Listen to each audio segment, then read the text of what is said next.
राहुल गांधी ने विदेशी जमीन से धो डाला। गीता उपनिषद के अलावा हिंदू धर्म की कई किताबें पढ़ा। बीजेपी जो कर रही वो धर्म नहीं।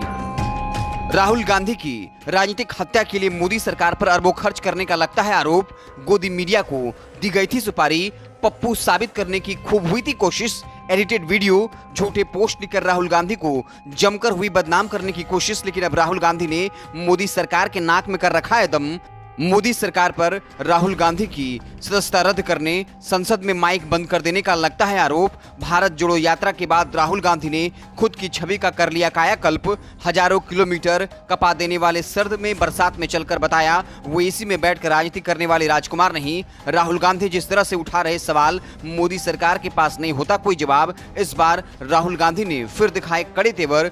विदेशी धरती से पूछे सख्त सवाल। हिंदुत्व, इंडिया बनाम भारत और चीन हर मुद्दे पर जमकर धोया।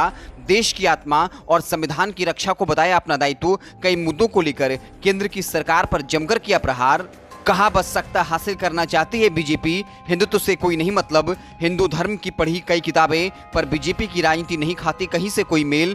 देश के बदलते हाल पर कहा शायद हमारे गठबंधन के नाम से चिढ़ गई केंद्र सरकार। चीन को बताया सभी देशों के लिए समस्या। आखिर विदेशी सरजमी से राहुल गांधी ने क्या कुछ कहा, हम आपको पूरी बात बताएंगे। उससे पहले गुजारिश है, लॉजिकल समाचार को फेसबुक पर देख रहे हैं तो पेज को लाइक कर लीजिए, यूट्यूब चैनल को सब्सक्राइब कर लीजिए। भाजपा का हिंदुत्व से कोई संबंध नहीं। यूरोप दौरे पर गए कांग्रेस नेता राहुल गांधी ने अपने तल्ख तेवर दिखा दिए। उनकी तरफ से हर मुद्दे पर खुलकर बातचीत की गई। हिंदुत्व पर बोलते हुए राहुल गांधी ने कहा, मैंने गीता उपनिषद के अलावा हिंदू धर्म की कई किताबें पढ़ी हैं, लेकिन भारतीय जनता पार्टी जो करती है उसमें कुछ भी हिंदुत्व नहीं है, बिल्कुल भी नहीं। राहुल गांधी ने कहा भाजपा और आरएसएस का हिंदू धर्म से कोई लेना देना नहीं। वे किसी भी कीमत पर बस सत्ता हासिल करना चाहते हैं। वे महज कुछ लोगों का प्रभुत्व चाहते हैं। इंडिया बनाम भारत।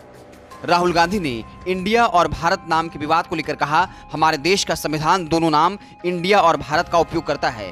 दोनों शब्द बिल्कुल सही हैं, लेकिन ऐसा लगता है शायद हमने अपने गठबंधन के नाम से केंद्र सरकार को चिढ़ा दिया। हमारे गठबंधन का नाम इंडिया है, इस कारण वह देश का नाम बदलने की कोशिश कर रहे। चीन पर राहुल गांधी की दो टूक।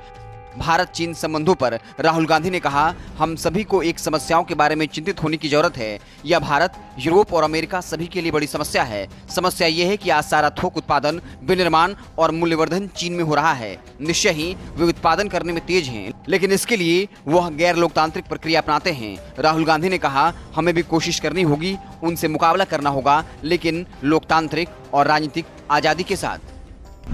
अंतर्राष्ट्रीय स्तर पर भारत किसके साथ? राहुल गांधी से दिल्ली में आयोजित G20 सम्मेलन को लेकर भी सवाल पूछा गया। राहुल से पूछा गया, G20 पर भारत में दुनिया के तमाम देशों के राष्ट्राध्यक्षों का जमावड़ा देखा गया, आखिर अंतर्राष्ट्रीय स्तर पर भारत किसके पक्ष में है? इस सवाल के जवाब में राहुल गांधी ने कहानी सुनाई। राहुल ने कहा, भारत में एक बार एक नेता थे, उनसे पूछा गया कि आप किसके पक्ष में हैं, क्या आप बाईं ओर झुकते हैं या दाईं ओर झुकते हैं? तो उन्होंने कहा, हम सीधे बीच में खड़े रहते हैं। इसके बाद राहुल ने कहा, हमारा दो टूक जवाब यह है कि हम अपने पक्ष में हैं। एक राष्ट्र के रूप में हम अपने हित में कार्य करते हैं। अपने हित के संबंध में हम वही करते हैं जो हमें जरूरी लगता है।